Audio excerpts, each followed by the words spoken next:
Həvarilərin işləri 11-ci fəsil. Peterin izahı. Həvarilərlə bütün Yəhudiyadakı imanlı bacı qardaşlar eşitdilər ki, başqa millətlər də Allahın kəlamını qəbul ediblər. Peter Yerusəlimə gələndə sünnət tərəfdarları onu tənqid eləyərək dedilər: "Sən sünnətsizlərin evinə gedib onlarla birgə yemək yemisən." Peter sözə başlayıb onlara hər şeyi bir-bir izah elədi. Mən Yafo şəhərində dua eləyirdim. Birdən fikrimi görüntü apardı.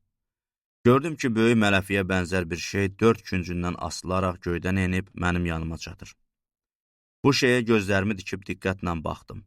Gördüm ki, onun üstündə yer üzərində yaşayan 4 ayaqlılar, çöl heyvanları, sürünənlər və göydə uçan quşlar var. Sonra eşitdim ki, bir səda mənə deyir: "Qalx Peter, kəs və ye." Mən dedim: "Əsla ya Rəbb, heç vaxt mənim ağzıma nə haram, nə də murdar bir şey dəyməyib." Yenə göydən səda gəldi: "Allahın halal dediyi şeylərə sən haram demə." Bu 3 dəfə təkrarlanandan sonra hər şey yenə göyə çəkildi. Elə bu zaman Qeysəriyyədən mənim yanıma göndərilən 3 kişi qaldığımız evin qapısında dayandı.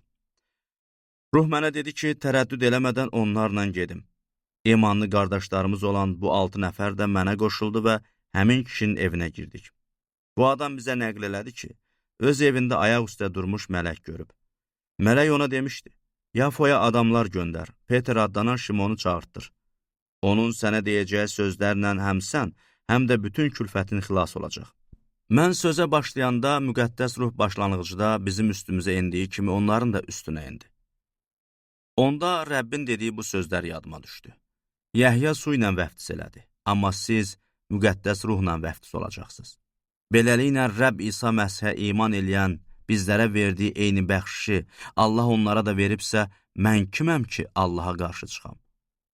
Bu sözləri eşidib hamı sakitləşdi.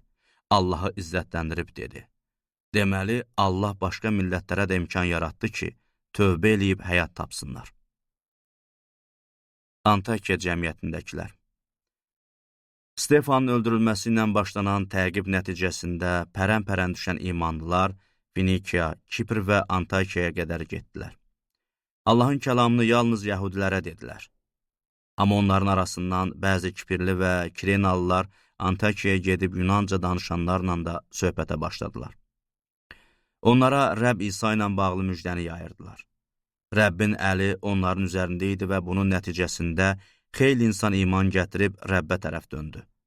Bunların xəbəri Yerusəlimdəki cəmiyyətə çatdı və Barnabanı Antakiyaya göndərdilər. O oraya çatanda Allahın lütfunun bəhrəsini görüb sevindi. O hamını həvəsləndirirdi ki, can dildən Rəbbə bağlı qalsınlar. Çünki özü müqəddəs ruhla və imanla dolu xeyirxah bir kişi idi.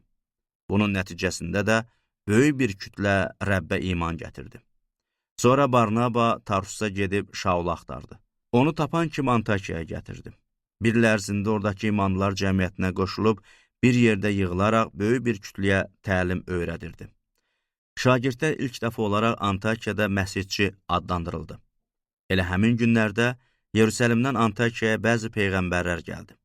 Bunlardan Aqab adlı biri qalxıb, ruhun təsiri ilə bütün dünyada böyük bir aclıq olacağını bildirdi. Bu aclıq Klavdinin hakimiyyəti dövrünə təsadüf elədi.